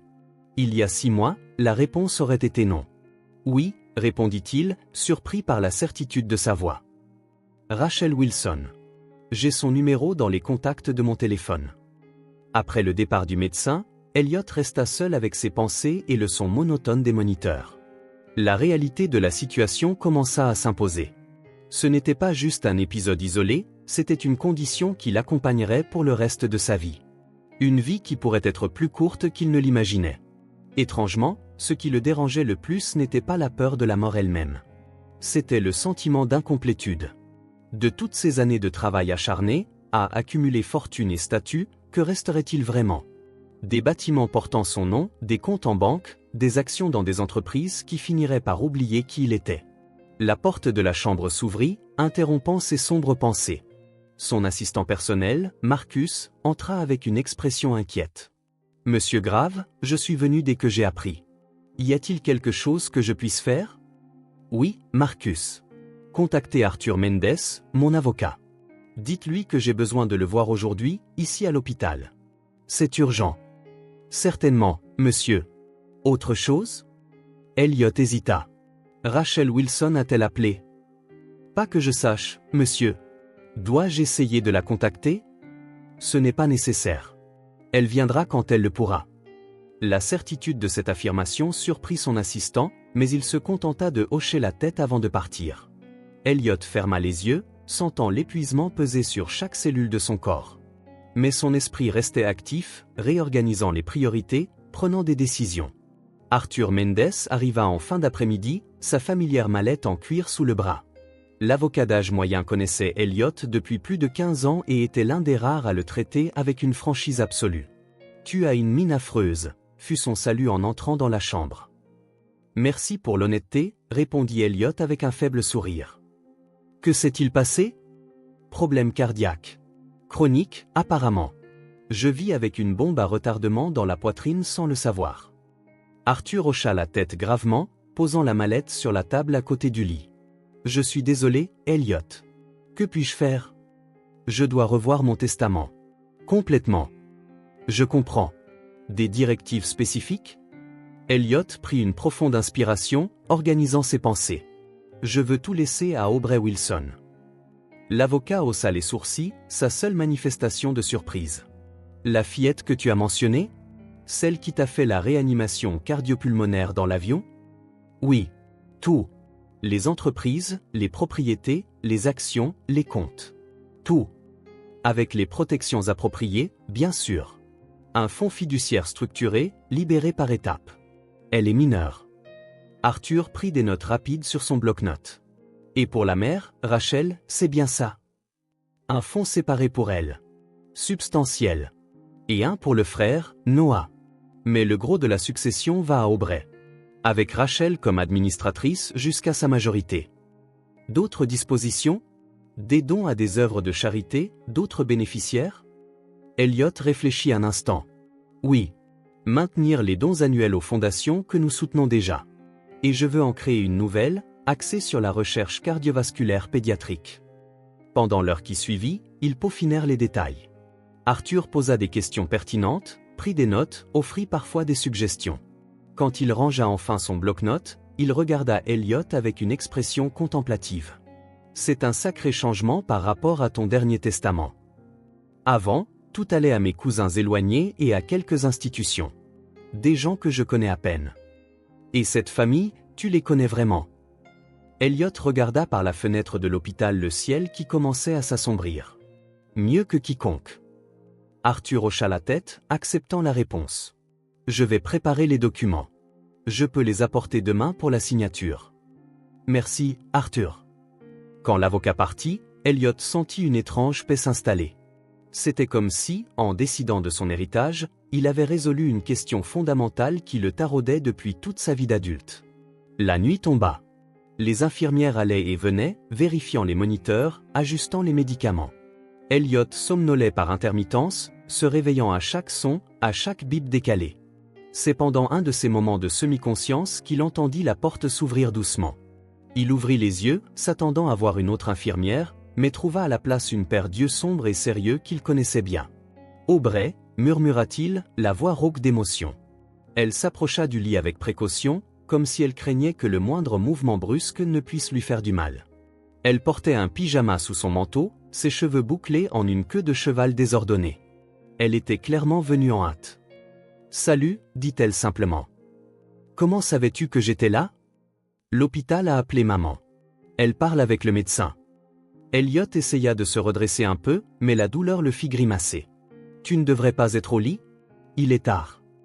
Je ne pouvais pas dormir en sachant que tu es ici. » La simplicité de la réponse le toucha profondément. « Je suis désolé pour la frayeur, » dit-il. « Cette fois, tu n'étais pas là pour me sauver. » Aubrey se rapprocha, hésita un instant, puis lui prit la main. Ses petits doigts chauds contre les siens, froids et pâles. « Mais je peux rester, » répondit-elle, son regard direct et confiant. À cet instant, quelque chose en Elliot, quelque chose au-delà de son cœur physiquement endommagé, sembla guérir un peu. La certitude dans sa voix, la fermeté dans son toucher, la détermination dans son regard. Elle n'était plus seulement l'enfant qui l'aidait, mais quelqu'un qui offrait de la force quand il en avait le plus besoin. « Merci » murmura-t-il en lui serrant doucement les doigts. La porte s'ouvrit de nouveau et Rachel entra, le visage marqué par l'inquiétude. En voyant Aubrey tenir la main d'Elliot, elle s'arrêta un instant, observant la scène. « Le médecin a expliqué ce qui s'est passé » dit-elle en s'approchant de l'autre côté du lit. « Pourquoi ne nous as-tu pas dit que tu ne te sentais pas bien ?» Il n'y avait aucune accusation dans sa voix, seulement une inquiétude sincère. « Je ne voulais pas vous inquiéter » répondit honnêtement Elliot. « Vous en avez déjà eu assez avec Noah. » Rachel secoua la tête, son regard s'adoucissant. « Ça ne marche pas comme ça, Elliot. Nous ne sommes pas un projet de charité. Nous sommes une famille. » Le mot resta en suspens dans l'air entre eux, prononcé non pas avec hésitation, mais avec une certitude tranquille qu'Elliot ne s'attendait jamais à entendre. « Le médecin a dit que tu allais avoir besoin de soins, » continua Rachel. « Tu ne peux pas être seul pendant ta convalescence. J'irai bien, je peux engager des infirmières. Tu peux venir chez nous, l'interrompit Aubrey, lui tenant toujours la main. On a le canapé-lit dans le salon. Et je peux aider à prendre soin de toi, comme tu l'as fait avec Noah. Rachel hocha la tête, confirmant la suggestion de sa fille. C'est une meilleure idée que d'être seule dans cet immense appartement. Elliot sentit quelque chose de chaud et d'inconnu se dilater dans sa poitrine. Pas une douleur physique, mais une émotion qu'il pouvait à peine nommer. L'idée d'être soigné, d'être considéré comme suffisamment important pour qu'il s'inquiète, était presque écrasante. « Je ne veux pas être un fardeau », dit-il finalement. « Tu n'as jamais été un fardeau pour nous », répondit Rachel, la voix ferme. « Jamais. » Ils se turent tous les trois, chacun absorbant le moment à sa manière. Ce n'était pas un silence inconfortable ou vide, mais un silence plein, de préoccupations partagées, de soulagement d'être ensemble, d'une compréhension mutuelle qui transcendait les mots. Ce silence disait tout ce qui devait être dit. Aubrey continua de lui tenir la main, ajustant de temps en temps le tube de la perfusion pour s'assurer qu'il n'était pas plié. Rachel s'assit sur le fauteuil à côté du lit, sa présence une ancre rassurante. « Je devrais ramener Aubrey à la maison », dit-elle finalement, remarquant les yeux lourds de sa fille. « Il est plus de minuit. »« Juste un peu plus longtemps », plaida Aubrey, tenant toujours la main d'Elliot. « C'est bon, l'assura-t-il. Je serai là demain. Et après. Je le promets. » C'était une promesse qu'il ne savait pas s'il pourrait tenir, compte tenu de son état, mais à ce moment-là, il se sentit déterminé à faire de son mieux pour la respecter. « Repose-toi », ordonna Rachel en se levant. « Nous reviendrons demain matin. » Aubrey lâcha enfin sa main, mais pas avant de lui donner une dernière pression, comme pour sceller un accord silencieux entre eux. « Bonne nuit, Elliot, dit-elle, la voix douce.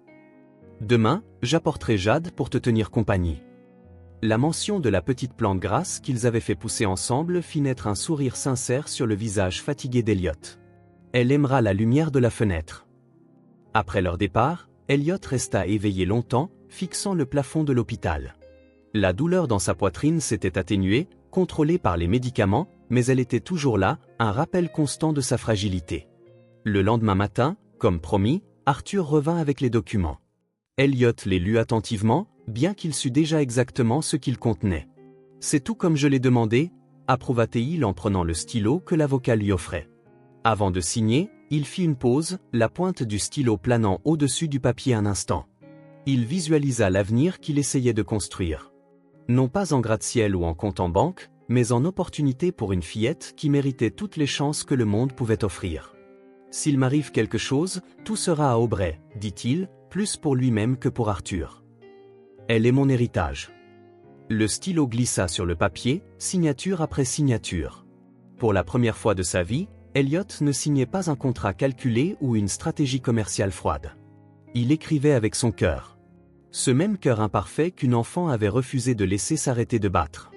En rendant les documents à Arthur, une certitude se forma en lui.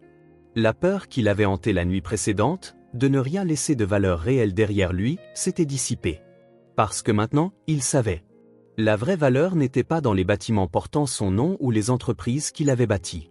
Elle était dans les graines plantées avec Aubrey sur la terrasse, dans les histoires lues avec Noah, dans les dîners simples dans la petite cuisine de Rachel.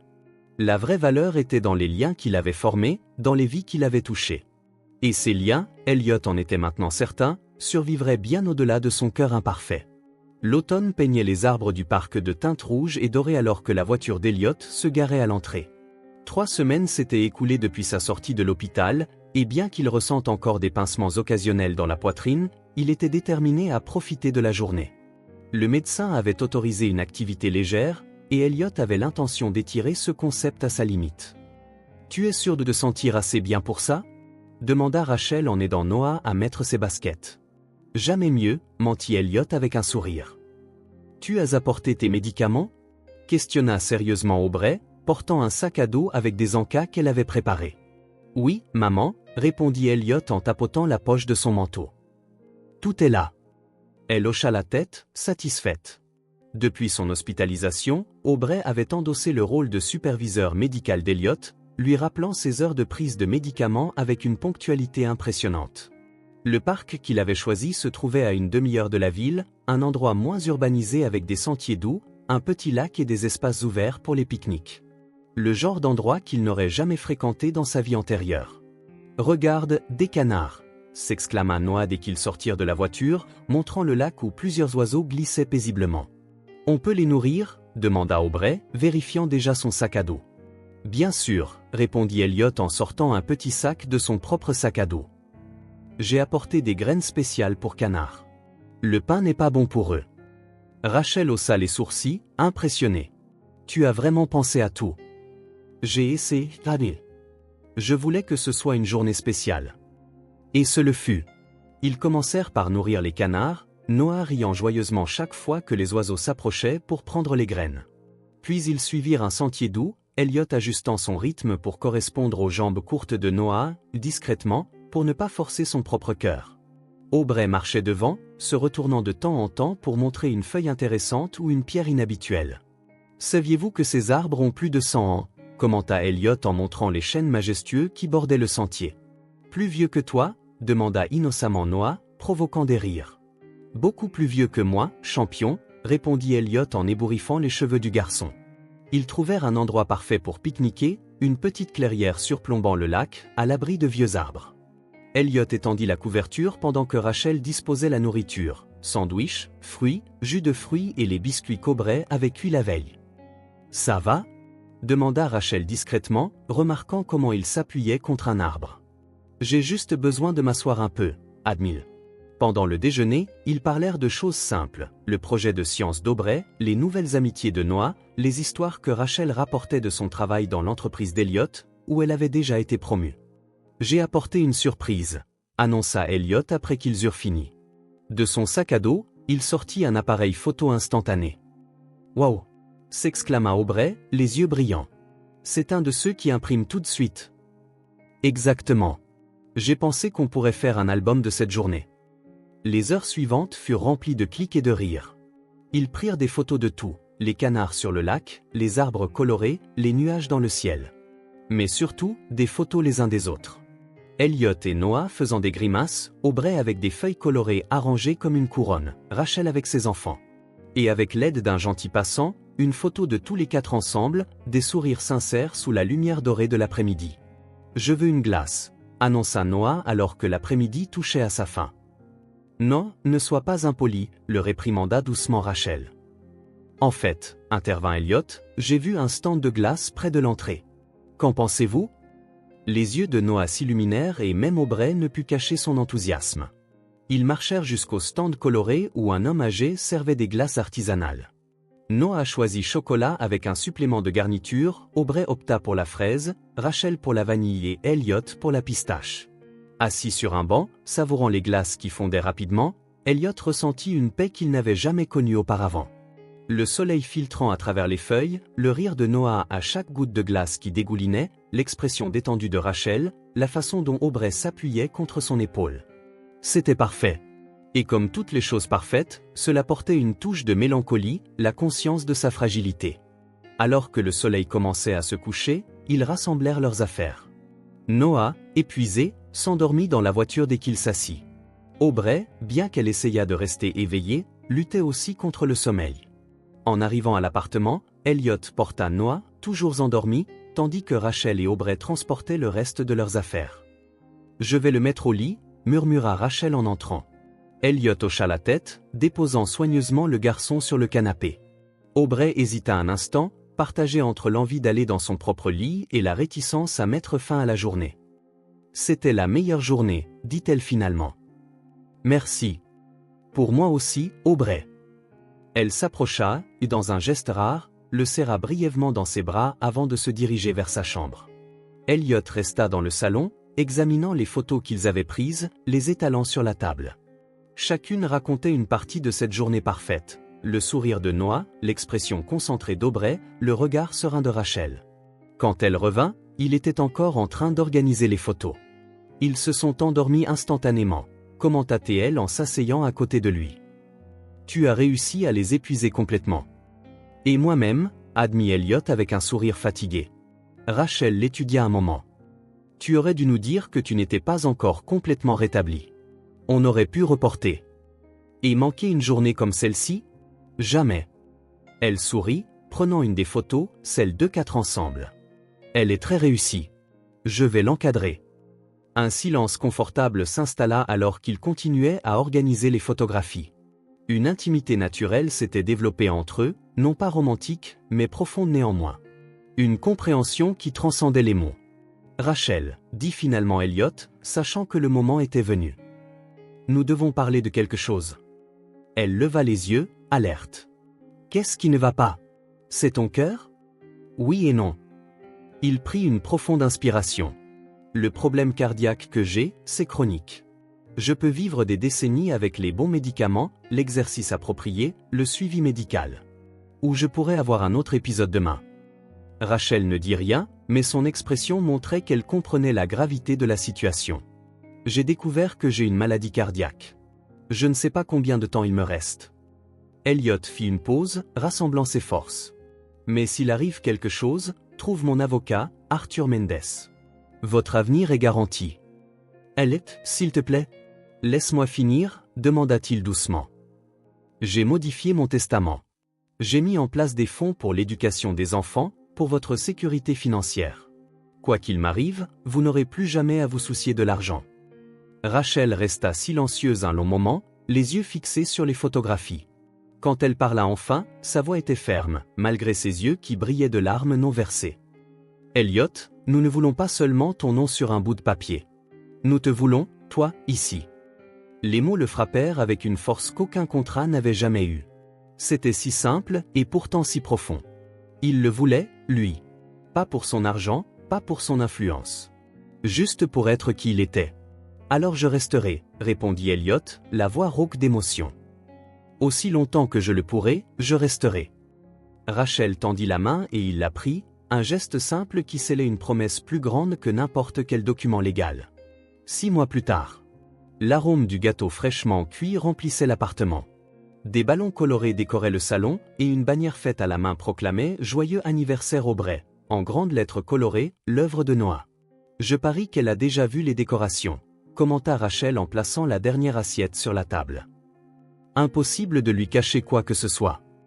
D'accord, répondit Elliot, ajustant le nœud papillon que Noah avait insisté pour qu'il porte. Mais elle fera semblant d'être surprise, pour Noah.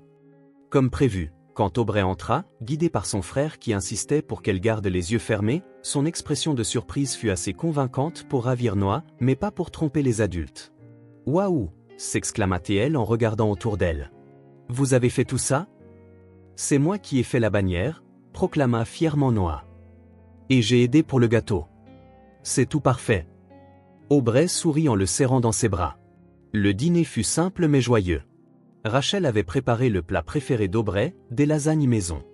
Noah racontait des blagues qui n'avaient de sens que pour lui, mais tout le monde riait quand même. Elliot observait tout cela avec un sourire tranquille, échangeant de temps en temps des regards avec Rachel lorsque les enfants disaient quelque chose de particulièrement drôle. Sa vie avait complètement changé. Il dirigeait toujours ses entreprises, avait toujours des responsabilités, mais il y avait maintenant un équilibre qui manquait auparavant. 3 fois par semaine, il dînait avec Rachel et les enfants. Les week-ends, ils faisaient souvent quelque chose ensemble, une promenade, un film, une visite au jardin botanique. Son appartement, autrefois stérile et impersonnel, portait maintenant des traces claires des enfants, les livres d'Aubrey sur les étagères, les dessins de Noah sur le réfrigérateur, une chambre transformée en espace pour eux quand ils restaient. Et son cœur, bien que toujours physiquement endommagé, n'avait jamais été aussi sain à d'autres égards. Après le gâteau chocolat avec un glaçage à la fraise, la combinaison préférée d'Aubrey, vint le moment des cadeaux. Noah offrit à sa sœur un cadre photo fait de pâte peinte. Rachel lui offrit un ensemble de crayons à dessin qu'elle savait qu'elle convoitait. Quand vint le tour d'Elliot, il lui tendit un petit paquet soigneusement emballé. Aubrey l'ouvrit délicatement, révélant un journal à la couverture en cuir souple avec son nom gravé dessus. Les pages étaient d'un papier épais, parfait pour écrire et faire de petits dessins. « Ouvre la première page », suggéra doucement Elliot. Aubrey obéit.